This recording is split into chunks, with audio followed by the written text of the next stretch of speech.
guys, magandang hapon sa atin lahat. Dito po tayo ngayon sa Indang Cavite. Nakadid po tayo ng lechon doon sa mga naliligo sa Silangan Private Farm Resort. Maganda doon guys, mababa ang puno ng mga nyug. Hindi mo na kailangan akyatin pa, abutin mo na lang, makakuha ka ng puno.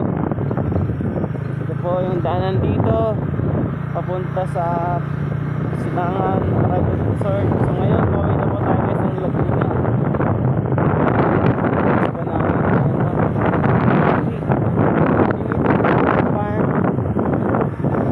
Po yung mga farm.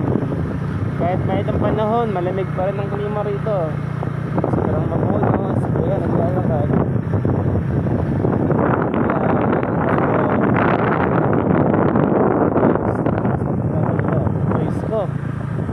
Hindi ka tulad dyan sa dadaanan natin mamaya, napakainit.